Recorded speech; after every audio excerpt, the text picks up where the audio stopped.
तो नेक्स्ट हमारे पास जो क्वेश्चन है एंगुलर मोमेंटम के कॉन्सेप्ट पर बेस्ड ये क्वेश्चन है। चलिए इसका फटाफट से हम सॉल्यूशन देखते हैं। A thin horizontal disc is rotating about a vertical axis passing through its fixed centre O. इसका सेंटर है ओ, उसके अलोंग उसके अराउंड जो है ये डिस्क जो है रोटेट कर रही है हॉरिजॉन्टल प्लेन में।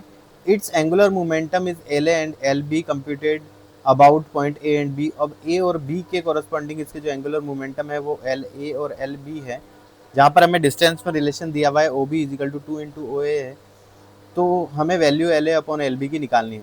पहली बात तो हम देखेंगे डिस्क जो है इसके सेंटर ऑफ मास के सराउंडिंग चारों तरफ जो है रोटेट कर रही है, जो कि एक फिक्स पॉइंट है, फिक्स्ड पॉइंट के थ्रू ये रोटेट कर रही है।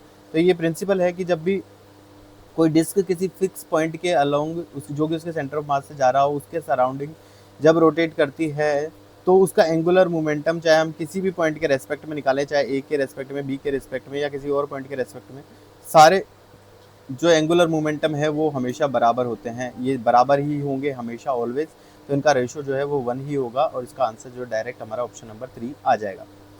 अगर हम निकाल करके देखना चाहें कि भाई एल ए के रेस्पेक्ट में जो मोमेंट ऑफ इनर्शिया वो सॉरी एंगुलर मोमेंटम है वो क्या होगा, तो एंगुलर मोमेंटम जब ए के रेस्पेक्ट में निकालेंगे तो सबसे पहले एंगुलर मोमेंटम इसके सेंटर ऑफ मास से जाने वाली एक्सिस के अलोंग इसका एंगुलर मोमेंटम प्लस इसका एंगुलर मोमेंटम हम निकालेंगे आर, जो भी इसका पोजीशन वेक्टर है वो,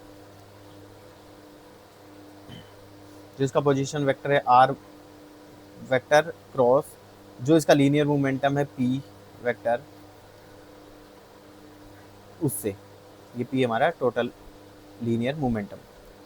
तो एल ए के रेस्पेक्ट में हम यहाँ निकाल रहे हैं, जबकि डिस्क जो है ओ के सराउंडिंग जो है चारों तरफ इस तरह से रोटेट कर रही है। तो इसका लीनियर मोमेंटम जब हम निकालेंगे पी, तो पी जो लीनियर मोमेंटम है, linear momentum is equal to होता है एम वी। तो यहाँ पर जो डिस्क जो है वो एक फिक्स पॉइंट ओ के रेस्पेक्ट में जो है सर्कुलर मोशन कर रही है, जो फिक्स पॉइंट होने के कारण इसकी जो वेलोसिटी है वो यहाँ पर जीरो है। तो वेलोसिटी जीरो होने के कारण पी जीरो है, तो ये वाली टर्म्स जो है यहाँ जीरो हो जाएगी, तो एल सी एम के बराबर ही होगा। सिमिलरली जब हम एल बी निकाल रहे होंगे तो वो भी L C M plus R cross P total के बराबर होगा। इसका पी टोटल भी जीरो है क्योंकि यहाँ पर भी जो डिस्क तो फिक्स पॉइंट के अराउंड इसका जो सेंटर है वो फिक्स्ड है, तो वेलोसिटी उसकी भी जीरो है, तो ये भी जीरो होगा, तो ये भी एलसीएम के बराबर होगा। इसलिए एल ए और एल बी जो है आपस में बराबर है, इसलिए जब हम इसका रेशो निकालने जाएंगे तो वो हमारे पास 1 आ जाएगा।